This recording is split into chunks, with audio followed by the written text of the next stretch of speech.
As we look at investing and estate planning, we're going to look at how would you evaluate or where would you get information to make decisions on whether it be buying or selling company stock or bonds or eventually things like mutual funds.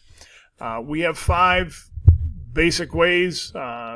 These change over time, but for the most part, these are the 5 we're going to look at. First one is a newspaper. Second one is a magazine. Third one is the internet. Fourth one is something called a prospectus and an annual report. And the last one would be an investment advisor. As we take a look at our newspaper, anything in print is going to be accurate. It should be fact-checked. If the people who are printing this newspaper, whether it's the Wall Street Journal or the Financial Times or whoever that happens to be, maybe it's the local Star Tribune, if they put information that is false, they can be sued for lying or slander or libel or things of that nature. So it's got to be accurate. It's got to be double checked. Now, honest mistakes do happen, but still the information that's put in print needs to be accurate. It's fairly inexpensive. I think the going rate for a paper is about 50 cents or so, local paper that is, Star Tribune. The business section is not super large, but it has some information about companies that are out there, and that can help you make buying or selling decisions. You look at the Wall Street Journal, that may be a couple more. Maybe it's $2-3 to buy a copy of the Wall Street Journal. That's solely focused on all business, and it's not, they don't have a sports section. They don't have an entertainment section. It's like, no, this is all about business and companies. So it's an inexpensive source of information.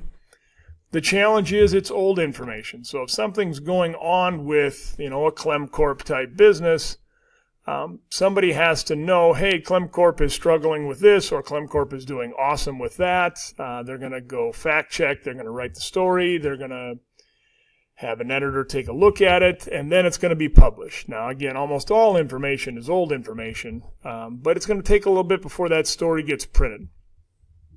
It's not going to be a super in-depth look. I'm thinking mostly of like a Star Tribune business section. You're going to maybe have, 5, 6, 10 paragraphs on a certain company.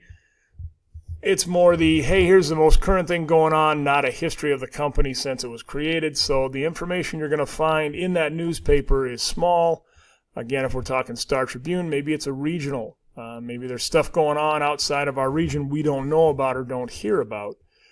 So it's a good source of information. It's an accurate and inexpensive source of information, but it's not a super in-depth amount of information. We look at a magazine. Again, it's a print document, so it is accurate. It's a little bit more in-depth than a newspaper rather than a 5 or 10 paragraph article. Maybe it's a 5 or 10 page article, a much more in-depth look at Starbucks or a Facebook or whatever company they're talking about. The cost is still pretty inexpensive. It's a little bit more. It's $3 to $5 for a financial magazine like a Kiplinger's or a Money magazine or a Forbes or something of that nature. Again, it's older information. If you're going to write a story, a much more in-depth story, it's going to take some time. That's not something that's going to turn around in 3 weeks. That's a couple of months worth of time and research to make sure that it's in-depth and fact-checked. So it's older information, but again, still good information. If you go grab one of these financial magazines and you page through, you're going to run to about, depending on the magazine, 30 to 40% of the pages in the document are advertising. So if it's a 200-page magazine, you could be running 50 to 60 pages worth of advertising, and that's how they make money. Part of it is the $3 to $5 that you're paying to buy it, but they're going to supplement that with selling advertising, so pages for certain products in that magazine. So you're going to get some fluff that you're not necessarily looking for if this is what you're truly using the magazine for investment research. The third one, the internet. There is tons of information out there on the internet. It is interactive. You can start Googling Clem Corp and start looking at it. Go to the company's website. Assuming your internet connectivity still works, it's very quick. It's interactive. You can click on links to bring you different places. One of the big challenges, though, is accuracy. And we do an example in class where I'd ask somebody a question, and I'd go to like a website and I'd hit the publish button. I'd make up something funny, saying, somebody's the man or the stud or, whatever, and put it out there. And then I hit the print button and just boom. Well, it's out there on the internet. So if it's on the internet, it must be true. It's like, well, not really. Just because it's on the internet doesn't mean it's true.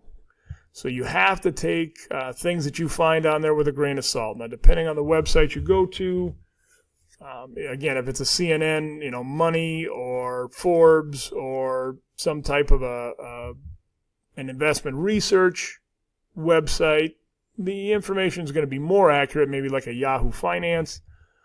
But again, anybody can pretty much put anything out on the internet that they want. So it's a source of information you got to take with a grain of salt. When you look at a prospectus or an annual report, this is a very in-depth, almost a too in-depth look at the company, its performance, and what it's got going on. It's going to be very accurate. Legally, businesses have to put this out on an annual basis. Here's what our company does. Here are some of the positives, the negatives. Here is where, we're making money, our revenue, our expenses. Here where we hold our assets and things of that nature, who's running the company. So it's very in-depth, but unless you understand financial statements and income statements, it may be a little bit over your head. So again, you need to have some prior knowledge for that prospectus or that annual report to be worth much to you.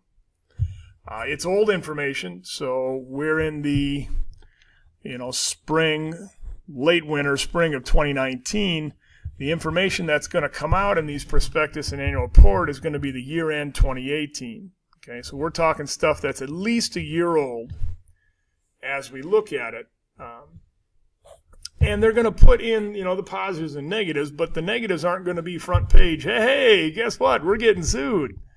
That doesn't happen. That's in there, but it's buried in there in the middle somewhere where it's not easily found. So you got to do a ton of digging. You have to have some prior knowledge to understand what you're reading for a prospectus and an annual report to make sense.